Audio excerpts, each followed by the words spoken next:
Hello everyone, welcome to my channel. तो आज आपके क्लास 11 का हम कुछ पार्ट्स जो है कवर करने वाले हैं। जैसे कि आपके टॉपिक्स जो आज हम कवर करेंगे वो है आपका सिलेबस डिस्कशन। आपका जो भी सिलेबस है प्रॉपर आज हम उसको डिस्कस करेंगे। दैन सेकेंड आपका एग्ज़ाम पैटर्न जो है किस तरह आपका जो एग्ज़ाम में क्वेश्चंस मतलब थ्योरी जो है वो आने वाली है और प्रैक्टिकल आपका कितने मार्क्स का है और आपको प्रिपरेशन किस टाइप से करनी है कि आप थ्योरी में किस किस चैप्टर को बहुत अच्छे से कवर करें, कौन से टॉपिक्स बहुत ज़्यादा इम्पॉर्टेंट हैं। We will discuss about that. And then third is your book.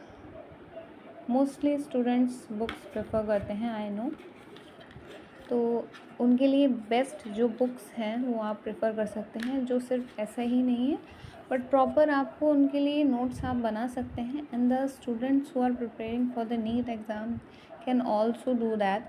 तो आज उसी के लिए हम आपको बताएंगे और अच्छे से इन सारे टॉपिक्स को कवर करेंगे। So let's start with the syllabus first.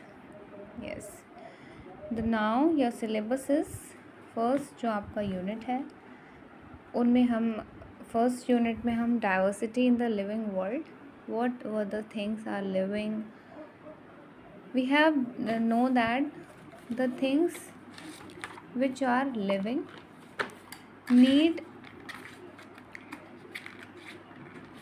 Biology. आपने पढ़ी है कि बायोलॉजी में जो भी चीज़ लिविंग है, whatever the thing is living, you all know, wait, you all have know कि अगर कोई जीव ज़िंदा है या अगर हम उसको एक ऐसे डाइवर्सिटी में रखना चाहते हैं ऐसा, तो हम उसको क्या बोलेंगे, इफ़ इट इट्स लिविंग और नॉन। सो अगर किसी चीज़ की भी we are doing the study and we have know about the we are studying on in a biological form. So living world में क्या है, those things which you are living. Now second thing is your unit is your structural organization in plants and animals. आपको इनकी organization पूरी देखनी है. What are the kingdoms, where they belongs to. Also in plants we will discuss about that, and also in animals also.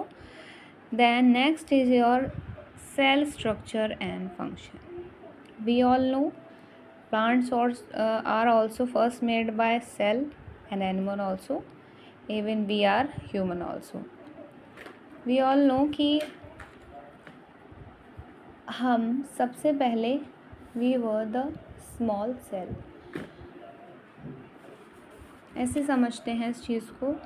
जैसे मैंने cell word बोला है यहाँ पे, ये सेल वर्ड बोला तो उसका मतलब क्या है यहाँ पे, सबको पता है हम एक सेल से बने हैं।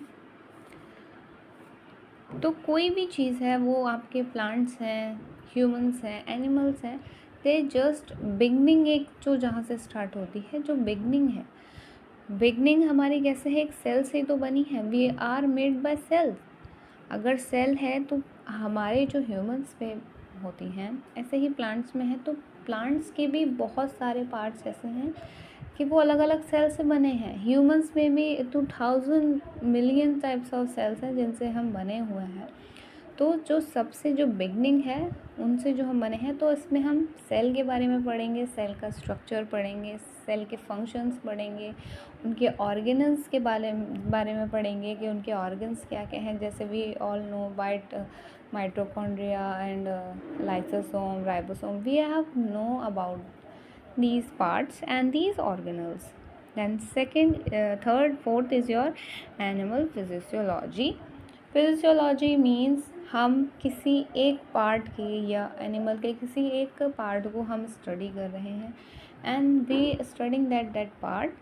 फिर हम उसके फंक्शंस देख रहे हैं कि how they are working, how they are growing, उसमें हम उनकी ग्रोथ वगैरह we are including that thing. ठीक है,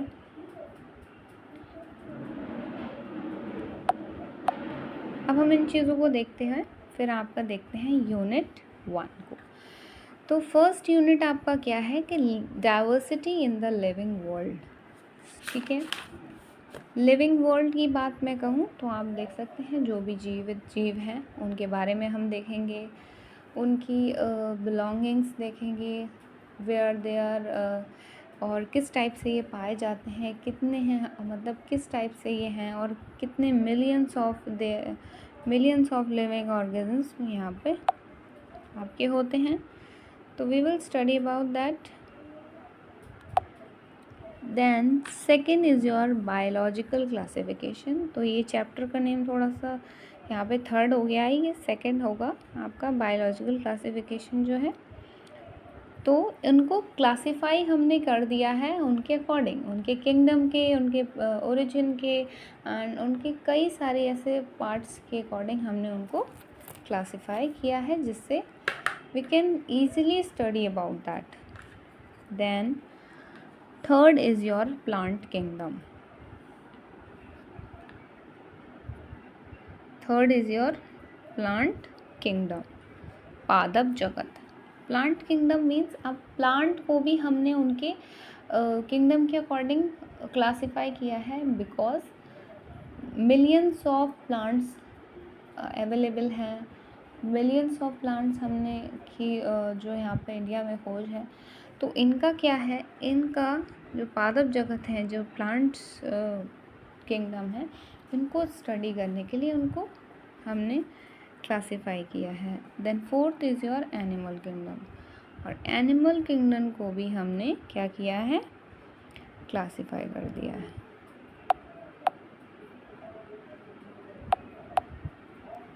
देन नाउ यूनिट सेकेंड। अब सेकेंड यूनिट में देखिए आपको क्या करना है, structural organisation in animal and plants. Okay guys, structural organisation in animal and plants. तो इसमें जो आपका फिफ्थ चैप्टर है उसमें देखिए यहाँ लिखा हुआ है मॉर्फोलॉजी ऑफ फ्लावरिंग प्लांट। अब तक हम देखते थे कि किस तरह से ये जो हैं प्लांट्स जो हैं अपना पॉलिनेशन वगैरह करते हैं, जो भी। अब हमें इनकी मॉर्फोलॉजी वगैरह पढ़नी है, व्हाट वाज देयर हैबिटेट और उनका जो लिविंग प्रोसेस है वो किस टाइप का है, किस जगह पर वो ज़्यादा पाए जाते हैं, किस तरीके पे उनको जो केमिकल्स हैं वो उनको प्रोटेक्ट करते हैं, और किस तरह का ये रहना पसंद करते हैं। ठीक है। Then sixth is your anatomy of flowering plant, और पूरा एक हम यहाँ पर स्ट्रक्चर बनाएंगे आपके लिए फ्लावर का, जिसमें you can study about the petals, about the stigmas, and how they work to the next plant for the pollination or for the next generation के लिए। ठीक है। then seventh is your structural organization in animals। अब animals में structural organisation कैसे होती है, we will discuss about that। okay, then come to the next unit third, that is cell structure and functioning. मैंने आपको बोला कि हर चीज़ जो है हमारी बिगनिंग किससे हुई है, हमारी बिगनिंग हुई है सेल से। कोई भी चीज़ की बिगनिंग शुरुआत कैसे है, सेल से है। ठीक है, चाहे वो आपके प्लांट्स हों, एनिमल्स हों, and also we are human. तो फर्स्ट जो है हम जो सेल के बारे में पढ़ेंगे, that's first is your cell, the unit of life. मैंने बोला ना कि कोई भी चीज़ पहले शुरुआत उसकी किस चीज़ से हुई है, सेल से हुई है ना। तो first is your chapter is cell, the unit of life. You all know the unit of life. ठीक है, तो इसके बारे में पढ़ेंगे हम कि कैसे इनकी शुरुआत होती है, और इसके स्ट्रक्चर्स के बारे में हम पढ़ेंगे। Then chapter 9 is your biomolecules. क्या क्या बायोमोलिक्यूल्स हैं प्लांट्स वगैरह में, सब चीज़ का एक पूरा पैटर्न देखेंगे। Then chapter 10 is your cell cycle and cell division. आपने देखा कि मैंने बोला कि आपकी बिगनिंग एक सेल से हुई है, तो क्या आप कहोगे कि हमारे में एक ही सेल से हम पूरा बन चुके हैं? नो, हमारे में जो सेल्स हैं, तो हम जिन सेल से बने हुए हैं, तो क्या एक ही सेल से बने हैं? सेल का डिवीज़न होने का मतलब, जैसे यहाँ लिखा है सेल डिवीज़न, तो सेल का डिवीज़न होने का मतलब क्या है? दैट अलग अलग पार्ट्स में अलग अलग डिवीज़न होकर के पूरा रेडी हुए हैं। प्लांट्स भी ऐसे ही रेडी हुए हैं, पूरा सेल डिवीज़न करके वो रेडी हुए हैं, करेक्ट। अगर डिवीज़न नहीं करेंगे तो क्या और पार्ट्स बॉडी के ग्रोथ करेंगे और पार्ट्स जो हैं इतना सब कुछ बना पाएंगे? एक सेल इतना काम कर सकता है? नो, सेल का डिवीज़न होना ज़रूरी था for the other parts. Okay, so will discuss about that. और इसी प्रकार से वो अपना एक साइकिल जो है कंप्लीट करता है, फिर आके शुरुआत करता है विद देन नेक्स्ट, उसके बाद वो डिवीज़न करता है। The next is your unit 4 and that is your plant physiology. Okay guys, that is your plant physiology. And इसमें जो आपका चैप्टर 13 है, उसमें देखिए लिखा है फोटोसिंथेसिस इन हायर प्लांट्स। क्या लिखा है? Photosynthesis in higher plants. Photosynthesis in higher plants. अब मैंने बोला कि फोटोसिंथेसिस है, आप सब जानते हैं कि जो बेसिक सब जानते हैं कि प्लांट्स में जो ग्रीन कलर का कलर जो होता है वो किससे आता है? क्लोरोफिल से आता है। एंड नेक्स्ट आप में उसमें जो ऊपर जो लाइंस होती हैं, what is called that chloroplast, या बोलते हैं आप इनमें वाटर किसके द्वारा जो है जाता है? वो जाइलम के द्वारा जाता है। तो वाटर किससे कंटेन होता है? From where they starting their growth, whatever the things we will study about that. And photosynthesis के बारे में भी हम इसमें बहुत हायर प्लांट्स में इसमें डिस्कस करेंगे। हमने देखा है कि नॉर्मल एक छोटे से पौधे हैं, उनमें वही फोटोसिंथेसिस होते, they can grow, and we will discuss more about that and in higher plants, not in the basics but in the higher plants. The next is your respiration in plants. Respiration in plants, तो plants किस तरह से respiration करते हैं? उनमें जो water जाने का थ्रू किसके थ्रू होता है? फूड किसके थ्रू जाता है? और वो उसका कैसे रिस्पॉन्स करते हैं, कैसे वो ग्रोथ करते हैं? We will discuss about that. And then chapter 15 is your plant growth and development. मैंने बोला अभी कि किस तरह से जो वाटर आपका जाता है वो जाइलम के द्वारा ही जाता है। तो जब जाइलम के द्वारा जाता है, किस टाइप से वो ग्रोथ करता है, कौन कौन से केमिकल्स और कौन से उसमें एंजाइम्स आपके लगते हैं, किस तरह से वो डेवलप होता है, we will all discuss about that. Then next is your unit 5th and the last. So unit 5th में आप देखेंगे चैप्टर 14 जो है आपका, उसमें आपका chapter yes, and that is your breathing and exchange of gases. तो जो जिस तरह से हम ब्रीथ कर रहे हैं, क्या रिस्पॉन्स है उसका गैसों का, उस चीज़ के बारे में हम डिस्कस करेंगे। Second, and the next is your body fluids and circulation. Human physiology की हम बात कर रहे हैं, तो ह्यूमंस में कैसे ब्रीथ कर रहे हैं, क्या उसमें आपकी गैसेस हैं, और एक्सचेंज ऑफ गैसेस, किन किस गैसेस का एक्सचेंज है। देन चैप्टर 18 में देखिए आपका लिखा है बॉडी फ्लूइड्स एंड सर्कुलेशन, किस टाइप से सर्कुलेशन होते हैं बॉडी के अंदर, will discuss about then 19 is your excretory product and then elimination. we'll discuss about that. And chapter 20 is a locomotion and movement. किस तरह से पार्ट्स का मूवमेंट है और कैसे कैसे एंजाइम में लगते हैं, we will discuss about that. And next is your chemical coordination and integration. तो इसके बारे में भी हम आपको पढ़ाएंगे, ठीक है. तो ये सब आपका रहा आपका जो भी सिलेबस है. उसके बाद हम देख लेते हैं, आप अपना नोट्स भी प्रिपेयर कर सकते हैं और अगर आप चाहें तो कुछ ऐसे रेफरेंस बुक ले सकते हैं जिससे आपकी प्रिपरेशन, आपके नोट्स बहुत अच्छे से बन जाए.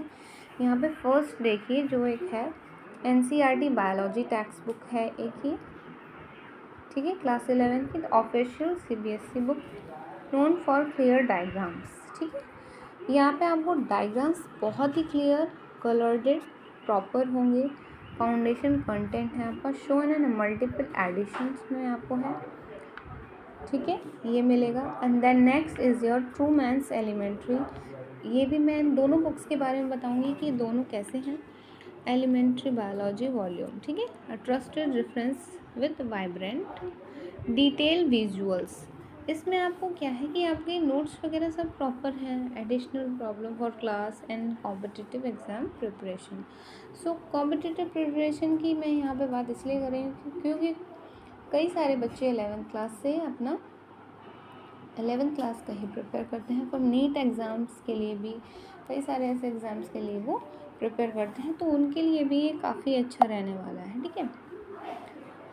तो ये कुछ बुक है, ये एक बुक देख लीजिए आप, बायोलॉजी का है ये टेक्स्ट बुक्स, ठीक है. एक बुक आपका ये है ट्रूमैन्स एलिमेंट्री बायोलॉजी, इसको भी आप प्रेफर कर सकते हैं. काफ़ी अच्छे जो है इसमें आपको जो आपको नोट्स वगैरह बनाने हैं आप इजीली इनसे बना सकते हैं. तो बुक्स के लिए कोई इशू नहीं है, बुक्स आप अच्छे से ले सकते हैं. बुक्स से आपका बहुत ज़्यादा हेल्प होगा इन योर क्वेश्चंस और बहुत ज़्यादा थ्योरी भी आपका कवर्ड होगा. और चाहें तो आप इनको ले सकते हैं, ठीक है. अच्छा रहता है प्रिपरेशन के लिए क्योंकि आपके जो क्वेश्चंस हैं वो प्रिपेयर हो जाएंगे यहाँ से. बाकी तो I will prepare you and I will give you the plus theory plus questions also, okay. So ये था आपका आज का क्लास. और क्लास अच्छी लगी हो तो प्लीज़ लाइक एंड शेयर ज़रूर करना. इसी के साथ we will come with the next video जिसमें मैं आपका class first lecture first unit का चैप्टर 1 स्टार्ट कराऊंगी. बिल्कुल बहुत ध्यान से उसको देखना है. Proper notes I will provide to you, कोई टेंशन लेने वाली बात नहीं है. बिल्कुल प्रॉपर नोट्स आपको मिलेंगे और आपकी प्रिपरेशन एक बहुत ही बेहतरीन तरीके से होगी. और हिंदी मीडियम वाले स्टूडेंट्स भी बिल्कुल ना घबराएं. आई will give you the content in a both way, in a English और इन अ हिंदी, इन अ बोथ वे. सो बिल्कुल भी टेंशन लेने वाली बात नहीं है.